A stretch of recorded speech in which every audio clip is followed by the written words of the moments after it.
Hi hello నమస్తే welcome to విజయ మా ఊరు ఆడియో బుక్స్ ఛానల్. నేను విజయలక్ష్మిని. ఫ్రెండ్స్, నవల స్రవంతిలో శ్రీమతి ద్వివేదుల విశాలాక్షి గారి మారిన విలువలు నవల ఆడియోగా వినిపిస్తున్నాను కదా. మరి ఈరోజు మారిన విలువలు నవల ఆడియో 4వ భాగం వినిపించబోతున్నాను. మరి ఆలస్యం చేయకుండా కథలోకి వెళ్ళిపోదాం పదండి.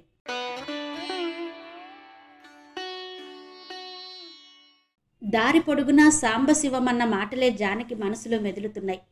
వాడు అలాంటి పని చెయ్యగాలేనిది అంటూ ప్రకాశం చేస్తున్న పని సిగ్గుమాలిన పని అని, అది వాడు చెయ్యగాలేనిది వాడు నా తమ్ముడు అనుకుందుకు నే సిగ్గుపడతానా అని సాంబు ప్రశ్నించుకుంటున్నాడు. నిజంగా ప్రకాశం చేస్తున్న పని సిగ్గుమాలిందేనా? మనిషి దేనికి సిగ్గుపడాలి? సోమరిగా ఇతరులపై ఆధారపడి బ్రతికేందుకు సిగ్గుపడాలి. పని చేసుకు బ్రతకగలిగిన శక్తి ఉండి అడుక్కు తింటే సిగ్గుపడాలి. లేక దొంగతనంగా పైవాళ్ల సంపదను అనుభవిస్తే సిగ్గుపడాలి. కానీ ప్రకాశం అటువంటి పనేం చెయ్యలేదే. 60 రూపాయల కోసం పగలల్లా ఆఫీసులో చాకరీ చేస్తే గౌరవం, అదే సొమ్ము కోసం ఇంటింటికి తిరిగి పేపర్లిస్తే లేక ఇంకో విధమైన కాయకష్టం చేస్తే అగౌరవం ఎలా అవుతుంది? రెండింటికి పరమార్థం ఒక్కటే, అదే ధనార్జన. దానికోసం అందరూ తలో వృత్తిని, వారి మానసిక శారీరక ప్రవృత్తిని బట్టి, తెలివితేటల్ని, అవకాశాన్ని బట్టి ఎంచుకుంటారు. గౌరవాలను డబ్బును బట్టి కొలుచుకున్నా కొంత నయం. కానీ ఇద్దరు చేస్తున్న పని బ్రతికేందుకే అయినప్పుడు, ఇద్దరూ పైవారి ఆజ్ఞలను పాలిస్తూ పనిచేస్తున్నప్పుడు గుమాస్తా పని కన్నా కాయకష్టం చేసేవాడి పని హీనమని ఎలా చెప్పగలం? ఈ రోజుల్లో తాలూకా ఆఫీసులో లోవర్ డివిజన్ క్లర్క్ కన్నా ఒక రైల్వే లైసెన్స్ కూలీ ఎక్కువ గడిస్తున్నాడేమో. ఆత్మాభిమానం, స్వేచ్ఛ లెక్కలోకి తీసుకున్న ఈ కూలీ కన్నా ఆ గుమస్తా అధికంగా పొందుతున్నాడని చెప్పలేం. కానీ లోకం దృష్టిలో గుమస్తా ఉద్యోగానికి ఉన్న విలువ, గౌరవం కూలీ నాలి చేసేవారికి లేదు. కారణమేంటి?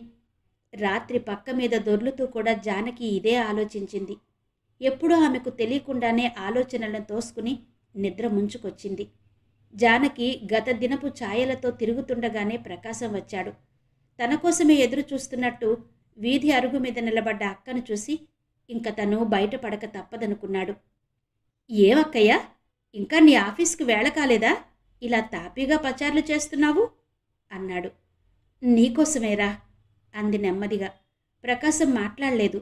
అక్క నోట రాబోయే ఇంకొక మాట కోసం ఎదురు చూస్తున్నాడు. నిన్నొక విషయం అడిగి తెలుసుకుందామని అంటూ లోపలికి దారి తీసింది జానకి. సాంబు చెప్పాడా? ప్రకాశం అక్కను అనుసరిస్తూ ప్రశ్నించాడు. అవును చెప్పాడు, అందుకే. వినగానే నీకేమనిపించిందక్క? ఏమిటి దౌర్భాగ్యుడు ఇలాంటి పని చేపట్టాడనుకున్నావా? లేక బ్రతక నేర్చిన బండబ్బాయి అనుకున్నావా? ఏమనుకుందికి నీ అభిప్రాయం, నీ ఆశయం నాకింకా స్పష్టంగా తెలియందే. నువ్వు పట్టిన మార్గం గురించి నాకు చింతలేదు.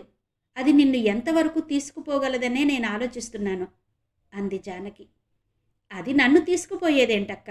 నేనే దాన్ని నడిపిస్తాను, పరుగులు పెట్టిస్తాను. గమ్యం చేరేదాకా కాలు ఆగనివ్వను. నీ గమ్యమేంటి ప్రకాశం? ఈ ప్రపంచంలో పుట్టిన అందరికీ వేరువేరు గమ్యాలు లేవక్క. అందరి గమ్యం ఒక్కటే, సుఖంగా బ్రతకడం. అయితే నీకేపాటి ఇల్లు కావాలో నిర్ణయించుకుని మరీ పునాదులు తీసుకుంటావు. ఓటి పునాదుల మీద పెద్ద భవంతి కడితే అది కూలిపోతుంది.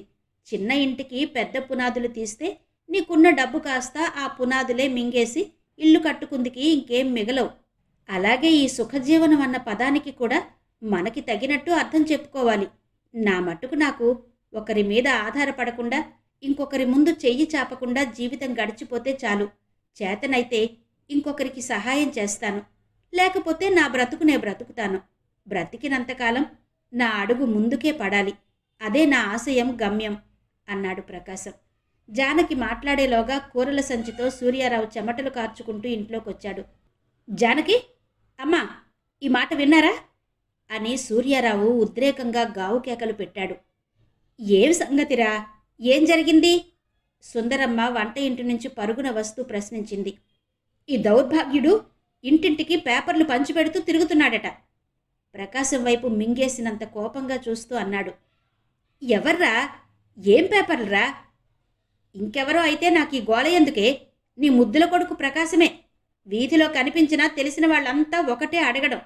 అదేంటయ్యా సూర్యారావు, మీ తమ్ముణ్ణి అలా వదిలేశావు? ఇంత పుట్టుక పుట్టి ఇలాంటి పని చేస్తాడా? ఎవరో అలగావాడిలా ఇంటింటికి తిరిగి పేపర్ పేపర్ అని కేక వేస్తుంటే ఎంత అపఖ్యాతి అని బజార్లో అందరూ నిలదీస్తుంటే ఏం చేయమన్నావమ్మా? ఇంతకాలం వీడికి తిండి పెట్టి మేపింది ఇటువంటి వెధవ పనులు చేయడానికా? ఎలాగైనా మెట్రికులేషన్ పాస్ అయితే మా ఆఫీసులో పెద్దవాళ్ల కాళ్ళు పట్టుకుని ఏదో ఒక ఉద్యోగం వేయిద్దామనుకున్నాను. పోనీ స్కూలుకి పోవడం చిన్నతనమైతే ప్రైవేటుగా అయినా కట్టి పాస్ అవరా అని నేను మొత్తుకుంటుంటే వినకుండా నేను నలుగురిలో బుర్రెత్తుకోలేని పనులు చేస్తాడా? ఇదా నాకు వీడు చేసే ఉపకారం? చిన్నప్పుడు వీడినెత్తుకుని మోసినప్పటి కాయలింకా నా చేతుల మీదున్నాయి.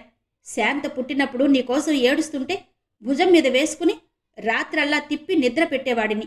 ఏ రోజైనా నాన్నగారు నాకు అణానో బేడానో ఇస్తే నే కొనుక్కుని తినకుండా వీడి కోసం, ఈ వెధవ కోసం పిప్పరమెంట్లు బిస్కెట్లు కొని తెచ్చేవాడిని. వీడిని వెనకేసుకుని నాన్న చేత ఎన్నిసార్లు. అంత కంటకపడవలసిన సంగతి ఏముందన్నయ్యా ఇందులో? అన్నగారి వాక్ప్రవాహానికి అడ్డుకట్ట వేసింది జానకి. కంటకపడిందికి ఇందులో ఏం లేదా? కోపగించుకుందికి ఏం లేదా? నీకు అలాగే తోస్తున్నదా తల్లి? అనవసరంగా ఆవేశపడకన్నయ్యా. ప్రకాశానికి చదువు రాలేదని నువ్వే అంటున్నావు కదా, మరి బ్రతికిందికి ఏదో ఒక వృత్తి చేసుకోవాలా వద్దా? ఎంతకాలం నువ్వు పెట్టగలవు? నువ్వు ఔదార్యంతో పెట్టినా అన్నం తిని బట్ట కడుతున్న మనిషి ఎంతకాలం ఇతరుల మీద ఆధారపడి బ్రతకగలడు? అంటే నా అవసరం లేకుండా ఈ పేపర్లు అమ్ముకుని నీ తమ్ముడు బ్రతికేయగలడనుకుంటున్నావా? అన్నయ్యా, బ్రతకగలడో లేదో కాలం గడుస్తే గాని తెలీదు. కానీ బ్రతకాలనే వాంఛ మాత్రం ఉంది. ప్రయత్నం చెయ్యాలనే పట్టుదల ఉంది. అనుకున్నట్టు జరగక అవసరం వస్తే నాకు నువ్వు నీకు నేను కాకుండా పోతామా? అన్నదమ్ముల మధ్య ఇచ్చిపుచ్చుకోడాలు లేకుండా పోతాయా? అన్నాడు ప్రకాశం. తమ్ముడు వైపు చూసి హేళనగా నవ్వాడు సూర్యారావు. పేపర్లు అమ్ముకుంటూ నువ్వు సొమ్ము గడించి నాకు పంపుదూగాని మా తమ్ముడు పంపాడని నేను 2 చేతులు అందుకుంటాను. ఏమోరా, ఒక్కొక్క దశలో నవ్విన ఊళ్లే పట్నాలవుతాయంటారు. మా మేనమామ మనుమడు వీడిలా చదువు సంధ్య లేక తిరుగుతుండేవాడు. ఆ వెనక ఎవరో చెప్పగా పేపర్ మిషన్ పెట్టి లక్షలు గడించాడట. మన ప్రకాశం రాతలాగుందో అంది సుందరమ్మ. నక్కకి నాగలోకానికి సామెతేంటమ్మా? అతనికి వేలకు వేలు పెట్టుబడి పెట్టి ప్రింటింగ్ ప్రెస్ పెట్టుకున్నాడు. వ్యాపారం బాగా సాగి లక్షలు గడించాడేమో. వీడికేముంది? మూతి మీద మీసమైనా లేదు. అన్నగారి ఆఖరి మాట విని కులాసాగా నవ్వుకున్నాడు ప్రకాశం. ఈ రోజు నుంచి మంచి మీసం పెంచుతానన్నయ్యా. ఎప్పుడైనా అవసరం పడితే దాన్ని నీ దగ్గర ఐవేజుగా పెట్టి సొమ్ము తీసుకుంటాను. చూసావమ్మా వీడి పొగరెలా ఉందో? ఏమిట్రా ప్రకాశం, పెద్ద చిన్న చూసుకోకుండా నోటికెంత వస్తే అంత అని ఊరుకోవడమే. సుందరమ్మ మందలించింది. నా పెట్టుబడిని గుర్చిన బెంగ అన్నయ్యకి అక్కర్లేదమ్మా. నా నీతి నిజాయితీని, కష్టించి పట్టుదలతో చేసే పనిని పెట్టుబడిగా పెట్టుకుని వ్యాపారం చేస్తాను. నాకు శుభం కలిగితే నన్ను చూసి మరికొందరైనా ఈ ఊబిలో నుంచి బయటపడతారు అన్నాడు ప్రకాశం. ఆ ఊబిలో నుంచి బయటపడ్డానికి ప్రయత్నిస్తున్న ప్రకాశాన్ని చూసి చాలామంది విచారించలేదు. కొందరు తమ సానుభూతి చూపించారు. చిచి, పెదప కాలం పెదప బుద్ధులని, ఇటువంటి పనులు చేయడం వాళ్ళింటా వంట ఉందా అని చేదరించుకున్నారు మరికొందరు. కక్కుర్తిపడినా కడుపైనా నిండాలి. దీంతో వీడు బతుకు గడుస్తుందా? కాళ్ళరిగేలా తిరిగితే మహా ఇస్తే రూపాయో అర్ధో ఇస్తారు. దాంతో ఏమైనట్టు? హాయిగా కడుపులో చల్ల కదలకుండా ఏ కోవటి కొట్లోనో నౌకరి చూసుకుంటే పోలా అని వ్యాఖ్యానించారు కొందరు. తమ్ముడు పేపర్లమ్మి జీవిస్తానన్నప్పటి నుండి సూర్యారావు కుతకుత ఉడికిపోతున్నాడు. ఏదో నాకింతకన్నా ఏ పని చేయడం చేతకాదు. నీలా ఉద్యోగం చేసిందికి చదువు సంధ్య లేదు. నా పడివాట్లేంటో నన్ను పడని అన్నా అని నిదానంగా చెప్తే సూర్యారావుకి అంత అక్కసు లేకపోను. గౌరవప్రదమైన గుమస్తాగిరి వెలిగించి నువ్వు ఆర్జిస్తున్నపాటి నేను ఆర్జించగలను. కాకపోతే గాలి వెలుతురులో తిరుగుతూ 4 రకాల మనుషుల్ని చూస్తుంటాను కాబట్టి జీవితాన్ని నీకంటా బాగా అర్థం చేసుకునే అవకాశం నాకుంటుంది. నేను చెడిపోతానన్న భయం నాకు లేదన్నయ్య. నమ్మికతో కష్టపడి మనిషి ఏ పని చేసినా అపజయం అతని ఛాయల్లోకి రాదని నా నమ్మకం. నేను పిరికివాడిని కాను. కాలం ఓడిన పందాన్ని ఎదిర్చి నిలిచి గెలుచుకుంటాను అని భేకరాలు పలుకుతుంటే, తనను తన ఉద్యోగాన్ని హేళన చేస్తుంటే సూర్యారావుకు అరికాలి మంట నెత్తికెక్కేది. ఇంట్లో తల్లి దేనికోసమైనా సొమ్ము అడిగితే అన్నిటికీ నా మీద పడతావే? ఆర్జనపరుడు నీ చిన్న కొడుకు నడుగు. నా జీతమనగా ఎంత? నేనెంత? వాడి సిగరెట్లకి కిళ్ళీలకి అయినంత ఉండదు. అనేవాడు. ప్రకాశం సిగరెట్లు కాలుస్తున్నాడా? తల్లి ఆతృతగా చూసేది. లేకపోతే ఆ అప్పన్నతో పొత్తెందుకు కలిసిందంటావు? వీడికి వాడు ఎందుకు డబ్బు మదుపు పెడుతున్నాడు? ఏవో కొన్ని పత్రికలకు ఏజెన్సీలు తీసుకునే ప్రయత్నంలో ఉన్నాడట. మంచిదే మంచిదే, వాడు బాగుపడితే నాకు సంతోషం కాదేంటి అనేవాడు. అప్పన్న ప్రకాశానికి సొమ్మెందుకు మదుపు పెడుతున్నాడో వాళ్ళిద్దరి మధ్య అంత నమ్మకం ఎలా ఏర్పడిందో జానకికి కూడా అర్థం కాలేదు. ఏదో కుర్రాడు బ్రతికిందికి పాట్లు పడుతున్నాడు, పోతే పోనీ అని కొంత సొమ్ము పారేసిందికి అప్పన్న కోటీశ్వరుడేం కాదు. ఎంత ధనవంతులైనా నిరాపేక్షగా తమ సొమ్ము ఎదుటి వాళ్ల మీద ఖర్చు పెట్టరు. ఆర్థికంగానో వ్యవహారికంగానో పారమార్థికంగానో ఏదో లాభం అందువల్ల లభ్యమవుతుందన్న నమ్మకం కలగందే చెయ్యి విదిలించరు. అటువంటిది కిళ్ళి కొట్టు పెట్టుకుని బ్రతుకుతున్న అప్పన్న. సరిగ్గా చెప్పావక్క, కనిపించిన వాళ్లకల్లా ధనవం పంచిపెట్టే ఔదార్యం అప్పన్న దగ్గర లేదు. మనందరిలాగే అతనికి డబ్బు మీద వ్యామోహం, తనది అనే మమకారం సమపాళ్లలో ఉన్నాయి. నడివీధిలో జల్లుకునేటంత డబ్బు కూడా అతని దగ్గర లేదు. కానీ మనలో చాలామందిలో ఉండని గుణం ఒకటి అతని దగ్గర ఉంది. అది ఎదుటి మనిషిని నమ్మడం. ఈ మంచి గుణం అతన్ని చాలాసార్లు మోసగించింది కూడా. అయినా దానిని విడిచిపెట్టలేకపోతున్నాడు. అటువంటి నమ్మికతోనే నాకు సొమ్ము మదుపు పెట్టాడు. అతను సొమ్ము పెట్టాడు, నేను పని చేస్తున్నాను.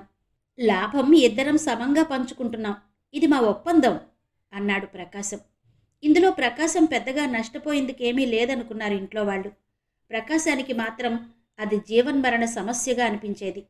తన నీతి నిజాయితీలను మదుపుగా పెట్టి మానవుల మంచితనంతో చేస్తున్న వ్యాపారం అది. అందులో లాభం వెంటనే కనిపించకపోయినా నెమ్మదిగా తేలుతుంది. తను చేయవలసిందల్లా అంతవరకు ఓపికతో గాడి తప్పకుండా నడిచిపోవడమే అనుకున్నాడు ప్రకాశం. ప్రకాశం ఓపికతో ఎదురు చూశాడు. ఒకరోజు, ఒక వారం కాదు, ఒక నెల, 2 నెలలు కాదు, ఏడాది పాటు ఓపికతో ఎదురు చూశాడు. తన డైరీలో సంతృప్తికరంగా ఒక్క వాక్యం వ్రాసుకోవడానికి. ప్రకాశానికి డైరీ వ్రాసే అలవాటు మొదటి నుంచి లేదు. కానీ ఇటీవల కావాలనే ఆ అలవాటు చేసుకున్నాడు. తన చుట్టుపక్కల వాళ్ల మాటలు తనలో ఎటువంటి ఊహలు రేకెత్తిస్తాయో, తన చేతలు వాళ్ల మీద ఎటువంటి ప్రభావం చూపిస్తున్నాయో రోజువారీగా చూసుకుందుకు డైరీ లాంటి ఒక వస్తువు అవసరం అనుకున్నాడు. ఎన్నిసార్లో దాన్ని పేజీ తర్వాత పేజీగా తిప్పి చూసుకునేవాడు. మనసున తలుక్కున మెరిపించే మాటలు అరుదుగానే కనిపించేవి. అవైనా గమ్యం తెలియని మెరుపులు.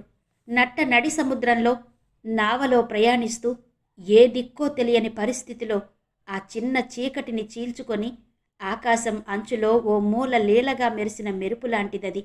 అందువల్ల గమ్యం తెలియకపోయినా చిట్ట చీకటిలో వెలుగును చూడగలిగాను అన్న సంతృప్తి కలుగుతుంది. అటువంటి మెరుపులు ఆ పేజీలలో అక్కడక్కడా కనిపించేవి.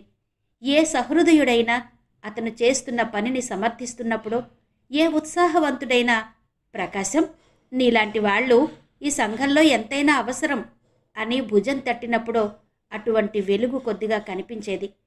మొట్టమొదటి పేజీ అతని దృష్టిలో చాలాసేపు నిలిచేది. ఆంధ్రులకు ఆరంభ స్వరత్వం ఎక్కువ అనే సామెతను నా పట్ల నిజం చెయ్యకు భగవంతుడా. నేను పట్టిన మార్గం అవాంఛనీయమైనది కాకపోతే నన్ను ముందుకు పోని. తాత తండ్రుల అడుగుజాడల్లో నడవని వాళ్ళు నాశనమవుతారనే అభిప్రాయాన్ని మానవుల్లో బలపడనీయకు. కష్టించి పనిచేస్తే అభివృద్ధి దేనిలోనైనా పొందవచ్చు అన్న నా నమ్మకాన్ని నాశనం చెయ్యకు. ఇది ప్రకాశం తన డైరీ మొదటి పేజీలో వ్రాసుకున్న దైవ ప్రార్థన, జీవిత ఆశయం కూడా. రోజూ ఈ మాటల్ని మననం చేసుకునేవాడు. 6 నెలల దాకా అతను వేసిన అడుగు వేసిన చోటనే నిలిచిపోయినట్టు అయింది. ఇంటా బయట కూడా ప్రతికూల వాతావరణాన్ని ఎదుర్కోవలసి వచ్చింది. ఏవయ్యా పంతులు, చదువుకున్నోడివి, మా పొట్టల మీద కొట్టకపోతే ఉద్యోగం చేసుకోకూడదా అనేవారు మిగిలిన పేపర్లు ఇస్తున్న వాళ్ళు. వాళ్ళంతా కట్టుకట్టి ప్రకాశానికి వాడుకలు దొరకకుండా చేసేవారు. సైకిల్ షాపు వాళ్లకు లంచం పెట్టి అతనికి సైకిల్ అద్దెకివ్వకుండా చేసేవారు. నువ్వు సైకిల్ పట్టుకుని ఉడాయిస్తే ఎక్కడని వెతుకుతావు? 25 రూపాయలు డిపాజిట్ కట్టు, ముక్కు ముఖం తెలియని వాళ్ళకి మేము సైకిళ్ళు ఇయ్యం అనేవాడు మిగిలిన వాళ్ల నుంచి లంచం తిన్న సైకిల్ కొట్టు యజమాని. కాదు కూడదని వాదిస్తే ఏ బొక్కి సైకిలో పడేసేవాడు. అది 10 అడుగులు నడిచేసరికి గొలుసు తప్పడిపోయేది. 2 వీధులు తిరిగేసరికి టైర్లో గాలి ఎగిరిపోయేది. అక్కడి నుంచి మిగిలిన ఇళ్లన్నీ తనతో పాటు సైకిల్ను నడుపుకుంటూ పేపర్లు ఇవ్వవలసి వచ్చేది ప్రకాశానికి. ఏమిటోయ్, మరీ ఇంత లేట్ చేస్తున్నావు, మిగిలిన వాళ్ళంతా ఏనాడో ఇచ్చిపోయారు అనేవారు వాడుకదారులు. ఇది పని కాదని ప్రకాశం 2-3 రోజుల సైకిల్ తీసుకోకుండా పరుగు పెట్టి పేపర్లు అందించాడు. అతి చల్లని ప్రాతకాల సమయంలో కూడా అతని బట్టలు చెమటతో తడిసిపోయేవి. పని పూర్తయ్యాక 10 నిమిషాల దాకా ఊపిరి అందుకోలేక ఓ మూల కూలబడేవాడు. 4 రోజుల నాటికే అది ఆచరణయోగ్యమైన ఆలోచన కాదని తెలుసుకున్నాడు. తను ఈ వృత్తిని నిర్వహించాలనుకుంటే 2 మార్గాలున్నాయి. స్వంత సైకిలైనా ఉండాలి, లేదా ఈ వృత్తిలో ఉన్న వాళ్లను మంచి చేసుకోవాలి. మొదటిది డబ్బుతో సమకూడవలసిన పని, రెండవది మంచి మాటలతో అనుకూలించవచ్చు అనుకున్నాడు ప్రకాశం.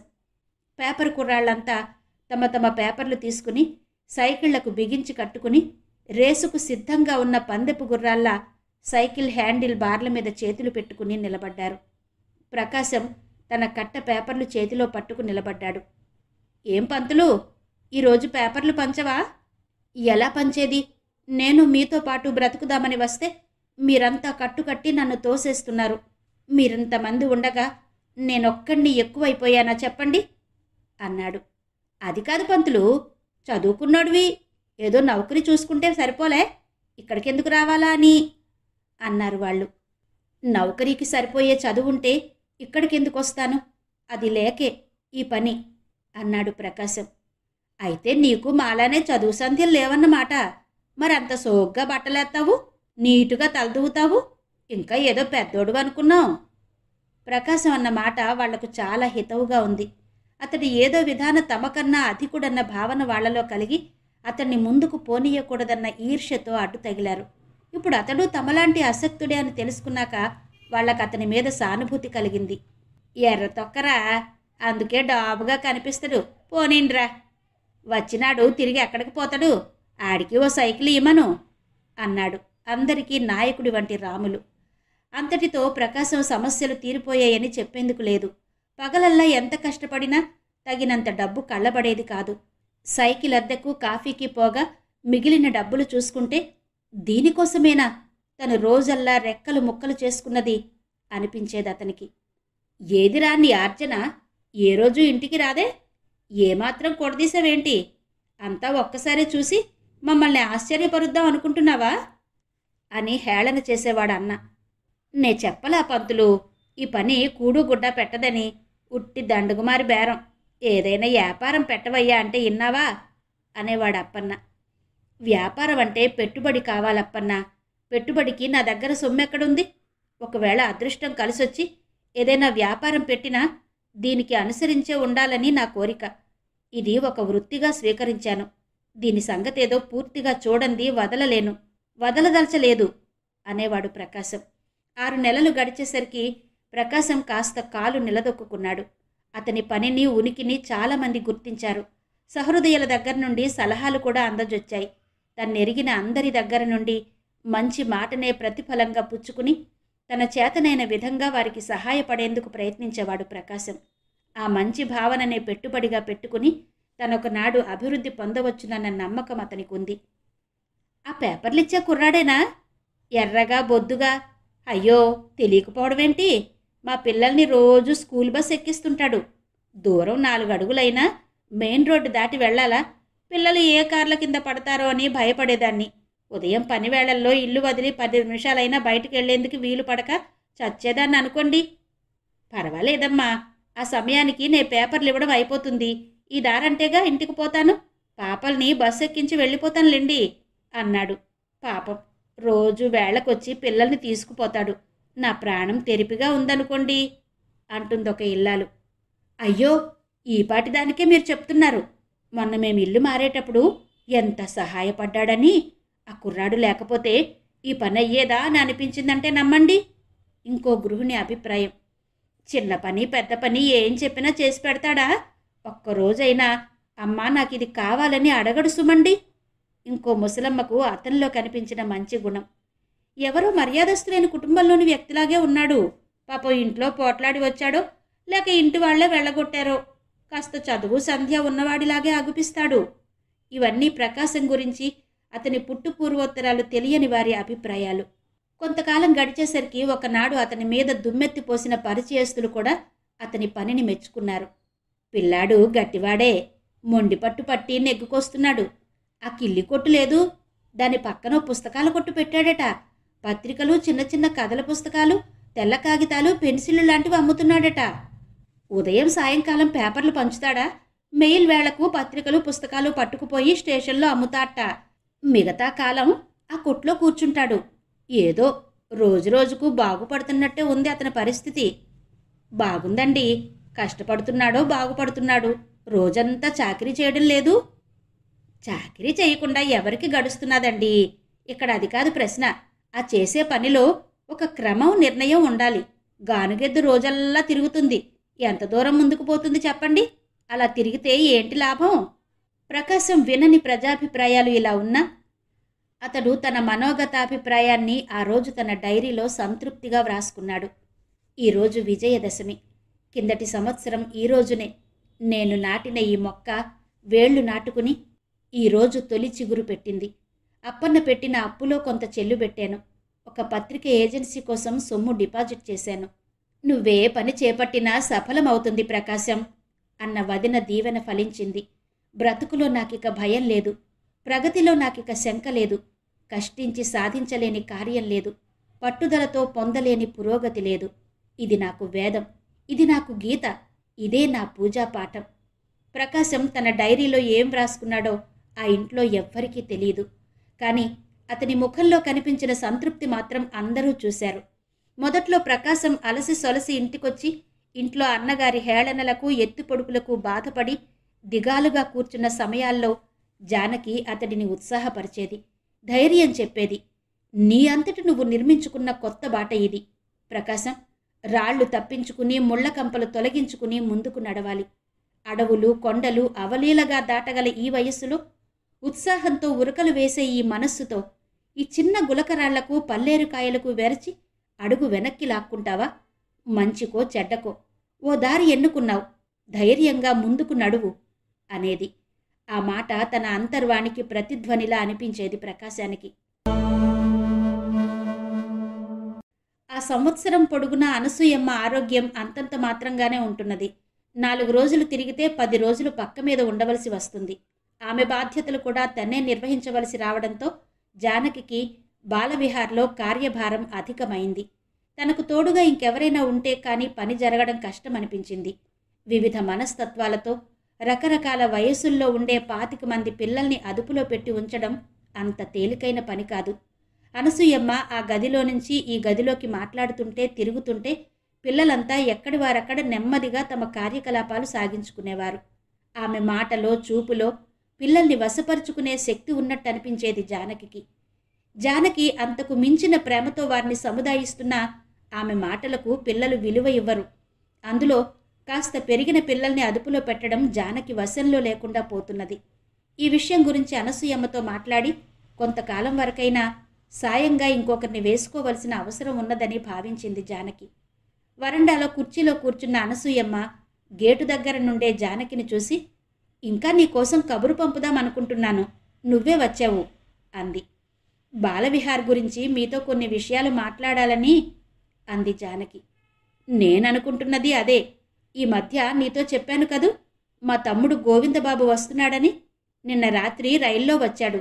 నీకు పరిచయం చేద్దామని కబురు పెట్టబోతుంటే నువ్వే వచ్చావు. ఆవిడ మాట పూర్తి కాకుండా 30 ఏళ్లు పైబడ్డ వయసులో ఉన్న ఓ వ్యక్తి వరండాలోకొచ్చాడు. పంచకట్టిన తీరు, జుట్టు దువ్విన తీరు చూస్తే బెంగాలీవాడిలా ఉన్నాడు. సన్నగా, పొడుగ్గా, చామనచాయ శరీరంతో చూసేందుకు నవీన సంప్రదాయానికి చెందినవాడిలాగే ఉన్నాడు. అనసూయమ్మ చెప్పే వరకు అతడే ఆమె తమ్ముడు గోవిందబాబు అనుకోలేదు జానకి. గోవిందబాబు అన్న పేరు బెంగాలీ పేరులా ఉన్నా మనిషి చూసేందుకు కూడా బెంగాలీలాగే ఉంటాడనుకోలేదు. ఇతడు అనసూయమ్మకు ఎటువంటి తమ్ముడై ఉంటాడా అని ఆలోచించసాగింది. 30 నిండిన గోవిందబాబుకు 60 నిండిన అనసూయమ్మకు మధ్య పోలికలు వెతకడం అర్థం లేని పని అనుకుంది. ఏదైనా ప్రత్యేకత ఉంటే ఆవిడే చెప్తుందిలే అని ఊరుకుంది. పరిచయాలయ్యాక అసలు విషయంలోకొచ్చింది అనసూయమ్మ. జానకి చాలా మంచి పిల్లరా గోవిందు అంది. నేను మంచాన పడ్డ ఈ ఏడాది పాటు తనే చాకచక్యంగా అంతా చూసుకుంటున్నది.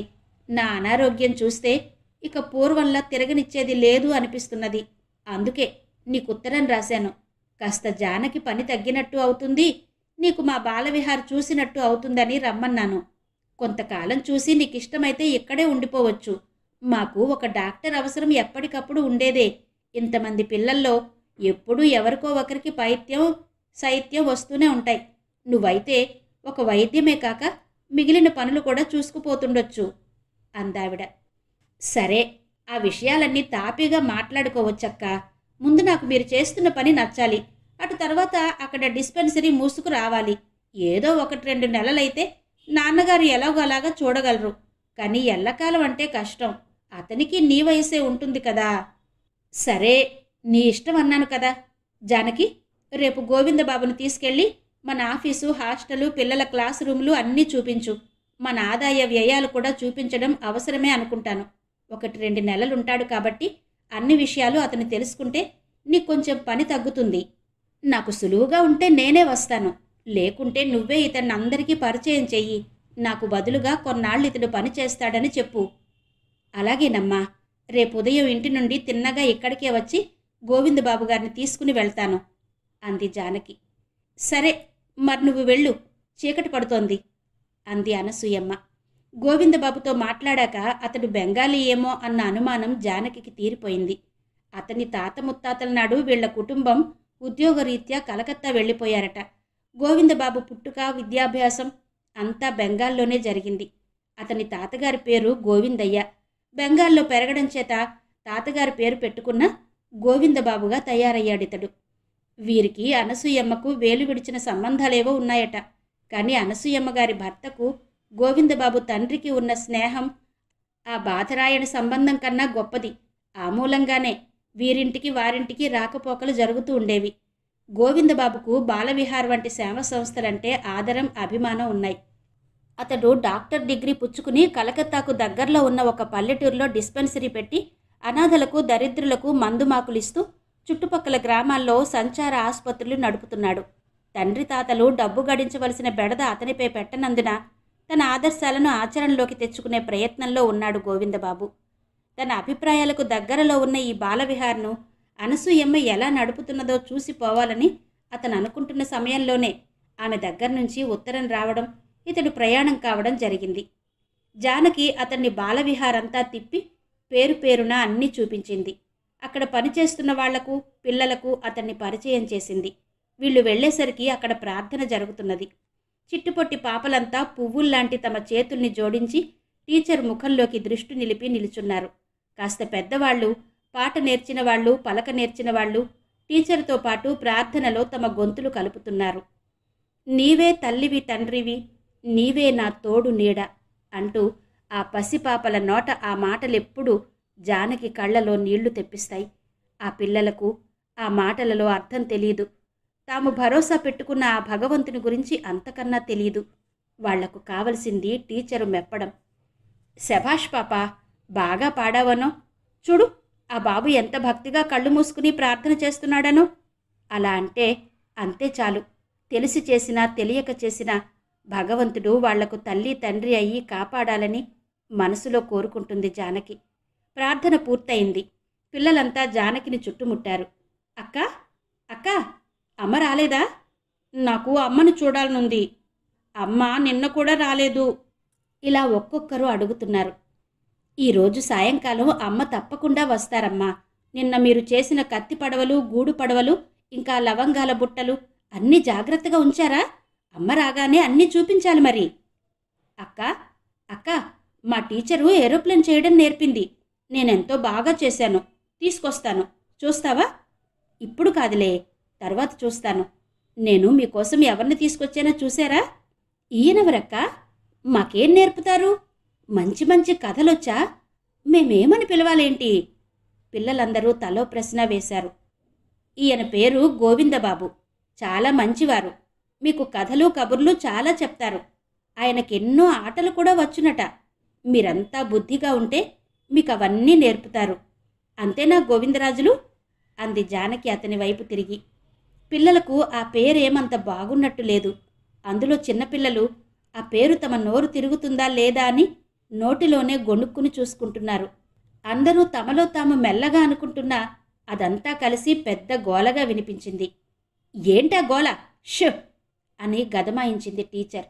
ఒక్కసారి హాల్ అంతా నిశ్శబ్దంగా మారిపోయింది.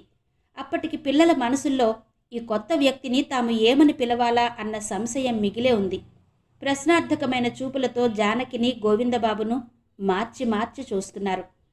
బాబుగారికి నమస్కారం చేసి పదండి, పాఠాలకు టైం అయిపోతున్నది అని టీచర్ తొందర పెట్టింది. పిల్లలు 2 చేతులు జోడించి నమస్కారం అని ఊరుకున్నారు. నన్ను అన్నయ్య అని పిలవండి, ఏ ఆ పేరు బాగుందా అన్నాడు గోవిందబాబు. పిల్లల ముఖాలు వికసించాయి. నమస్కారం అన్నయ్యా, నమస్కారం అన్నయ్యా అంటూ గోలగా అరుస్తూ వెళ్ళిపోయారు. పదండి, ఆఫీస్ చూద్దురుగాని అంటూ దారి తీసింది జానకి. ఆఫీసులో కాస్తసేపు ఆ కాగితం ఈ కాగితం చూశాడు గోవిందబాబు. మీ బాలవిహార్ చూడముచ్చటగా ఉంది జానకి, ఆశయాలు కూడా అందంగా ఉన్నాయి. వాటిని ఆచరణలో పెట్టడంతో ఎంతవరకు కృతార్థులవుతున్నారో కొంతకాలం ఉండి చూస్తే గాని తెలియదు. ఏవో కొద్దిపాటి లోపాలున్నా అనసూయక్క చేసిన ఈ పని నాకెంతో నచ్చింది. తనకు పిల్లలు లేరని ఇతరుల పిల్లల్ని చూసి కళ్ళలో నిప్పులు పోసుకోకుండా పైవారి పిల్లల్లో తన పిల్లల్ని చూసుకుని ఆనందిస్తున్నది.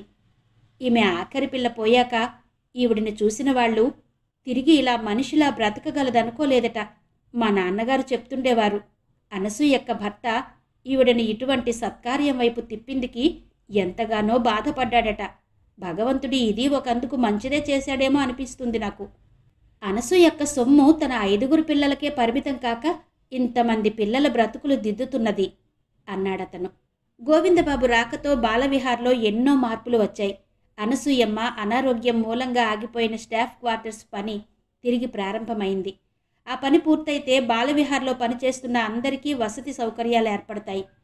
ఎక్కడో దూరంగా ఉంటూ వేళపట్టున చూసిపోవడం కాకుండా స్టాఫ్ అంతా పిల్లలకు దగ్గరలో ఉంటే వారి మంచి చెడ్డలు చూసేందుకు, వారి సమస్యలు అర్థం చేసుకుందుకు ఇంతకన్నా ఎక్కువ అవకాశం ఉంటుందన్న అభిప్రాయంతో పని ప్రారంభించడమైంది.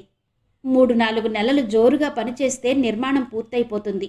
పిల్లలకు అది వరకులో ఉన్న ఆట స్థలాన్ని విస్తృతం చేసే మరికొన్ని కొత్త ఆటలు ప్రవేశపెట్టాడు గోవిందబాబు.